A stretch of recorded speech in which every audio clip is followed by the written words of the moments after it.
গোদাগাড়ীতে আন্তর্জাতিক দুর্যোগ প্রশমন দিবস পালিত হয়েছে। আজ ১৩ অক্টোবর সোমবার দুপুর ১১টার দিকে উপজেলা চত্বরে ভূমিকম্প ও অগ্নিকাণ্ড বিষয়ক র্যালি করা হয়। র্যালিটি গোদাগাড়ী সদরের প্রধান প্রধান সড়ক প্রদক্ষিণ শেষে উপজেলা চত্বরে এসে শেষ হয়। পরে এক সংক্ষিপ্ত আলোচনা সভায় দুর্যোগ থেকে কিভাবে পরিত্রাণ পাওয়া যায় সে বিষয়ে প্রধান অতিথির বক্তব্য প্রদান করেন উপজেলা নির্বাহী অফিসার জনাব ফয়সাল আহমেদ। এছাড়াও বক্তব্য প্রদান করেন প্রকল্প বাস্তবায়ন কর্মকর্তা মোহাম্মদ মমিনুল হক প্রমুখ। দুর্যোগ থেকে রক্ষা পাওয়ার জন্য বিভিন্ন কলাকৌশল প্রদর্শন করেন গোদাগাড়ী ফায়ার সার্ভিসের সদস্যবৃন্দ। ধন্যবাদ। আমরা জানি যে কাজগুলো করলে আমাদের জনদুর্ভোগ সৃষ্টি হয় এবং এটা জনদুর্ভোগ থেকে দুর্যোগের পর্যায়ে চলে যেতে পারে, এটা আমরা অনেক কিছু জানি। তো আমরা যে বিষয়গুলো জানি এই বিষয়গুলো জানার মাধ্যমে আমরা যেন বাস্তবায়ন করতে পারি এবং সেই জন্য আমরা সতর্ক থাকি, এটাই আমাদের সকলের প্রত্যাশা থাকে। আর প্রাকৃতিক সৃষ্টির যে দুর্যোগগুলো আছে, যে আমরা জানি যে পদ্মার ভাঙন হচ্ছে, আমাদের চর আসে তো ১ নম্বর ওয়ার্ড প্রায় অনেকাংশ ভেঙে গেছে নদীর স্রোতের কারণে। তো প্রাকৃতিক সৃষ্টির দুর্যোগগুলোকে পরিকল্পনার মাধ্যমে পরিকল্পনা গ্রহণ করার মাধ্যমে এই প্রাকৃতিক দুর্যোগের হাত থেকে আমরা পেতে পারি। তো আমাদের আশা ইউনিয়নের জন্য স্থায়ী বাজার ব্যবস্থা করতে পারি, তাহলে প্রাকৃতিক দুর্যোগের হাত থেকে কিন্তু আমার চর্মশিকে রক্ষা করে। পক্ষান্তরে মানব সৃষ্টি নিয়ে দুর্যোগগুলো আছে, আমরা অনেকে বাসা বাড়িতে গ্যাস সিলিন্ডার ব্যবহার করি, বিদ্যুৎ আছে, অনেক ইলেকট্রিক ডিভাইস আছে, অনেক কিছু আছে। তো আমরা যখন গ্যাস সিলিন্ডার ব্যবহার করি, গ্যাস সিলিন্ডার ব্যবহার করার ক্ষেত্রে যে সতর্কতা আছে, বিদ্যুতের লাইন বিদ্যুৎ সংযোগ দেওয়ার ক্ষেত্রে যে সতর্কতা আছে, তো এগুলো যদি আমরা অনুসরণ করি ও মানি, তাহলে আমরা অনেকাংশে নিজেদেরকে সেফ রাখতে পারবো, পরিবার পরিজনকে সেফ রাখতে পারবো এবং আসন্ন দুর্যোগ থেকে নিজেকে প্রতিরোধ রাখতে পারবো।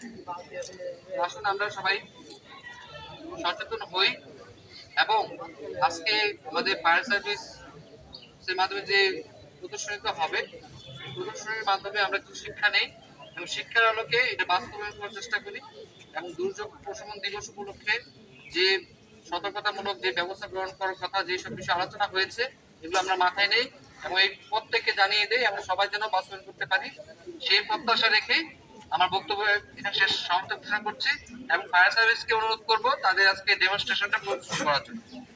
ধন্যবাদ সবাইকে।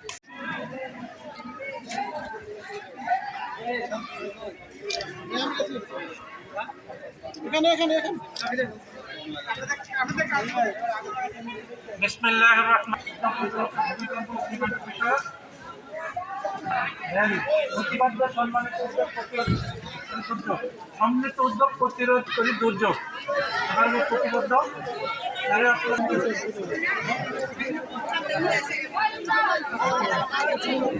উপলক্ষে আমাদের জন্য যে প্রতিবাদ্য বিষয়টি নির্ধারণ করা হয়েছে, সম্মিলিত উদ্যোগ প্রতিরোধ করি দুর্যোগ। আমরা যদি সবাই মিলে সকলে মিলে যদি আমরা উদ্যোগ গ্রহণ করি যে আমরা আমাদের যে কোনো প্রকার দুর্যোগ আমরা সবাই নিয়ে আসবো, প্রতিহত করবো, আমরা দুর্যোগ থেকে করবো, তাহলে কিন্তু সেটা কিন্তু আমরা কিন্তু করতে পারি।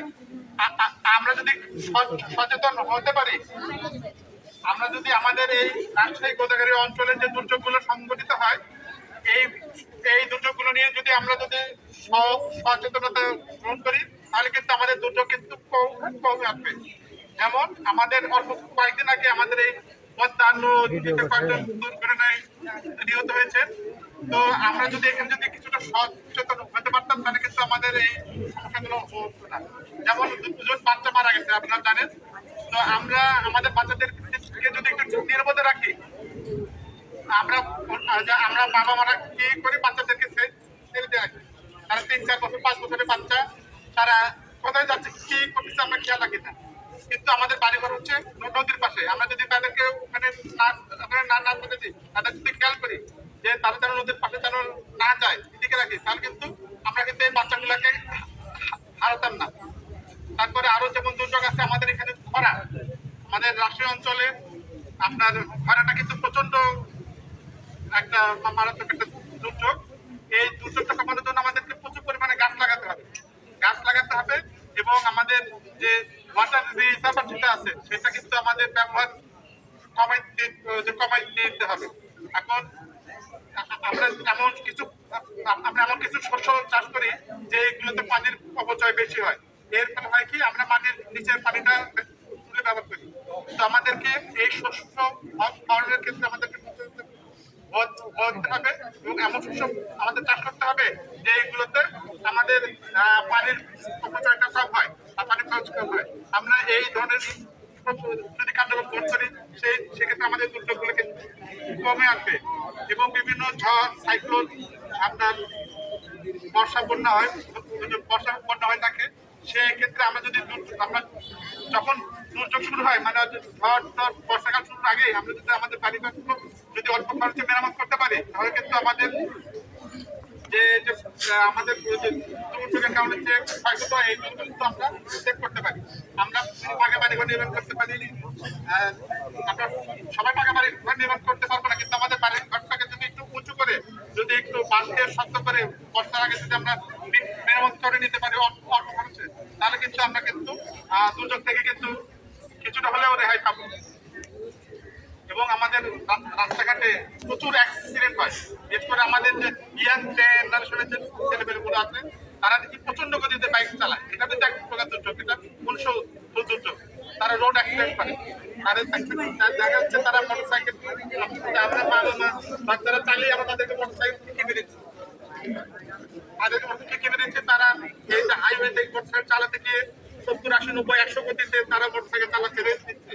এই জিনিসগুলো থেকে যদি আমরা সচেতন হই, আমাদের বাচ্চাদেরকে যদি আমরা বোঝাই আর তাদেরকে যদি আমরা মোটরসাইকেল না দিই তাহলে কিন্তু আমাদের যে অ্যাক্সিডেন্ট গুলা এগুলো সব কিন্তু অ্যাক্সিডেন্ট, এটাও কিন্তু এইগুলো হচ্ছে মনুষ্য সৃষ্ট দুর্যোগ।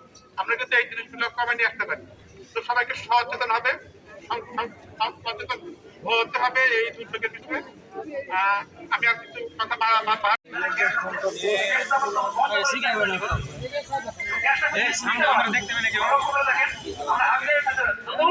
আমাদের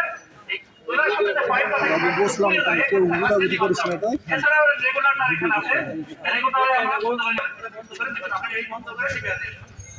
আমাদের এখানে দেওয়া লাগলো কাকুন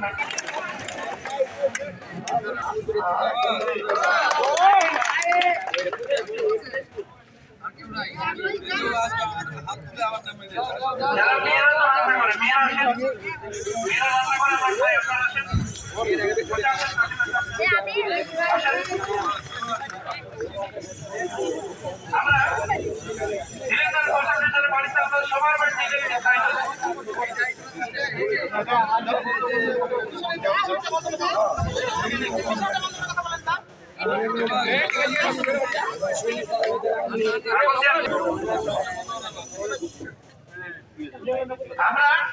আমি তো পূর্বেই বলেছি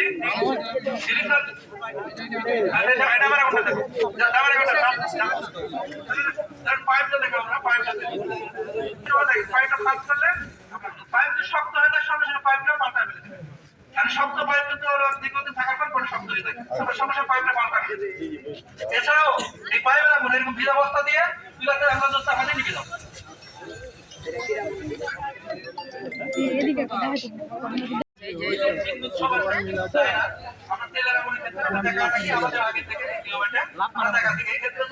আমাদের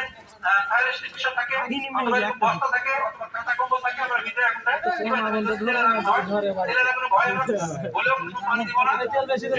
তেল বিক্রি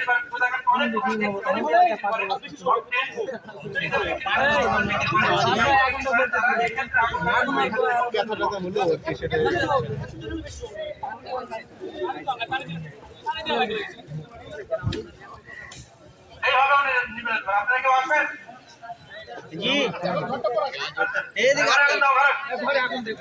ঘরে আগুন দাও, লাইন খোলা আছে।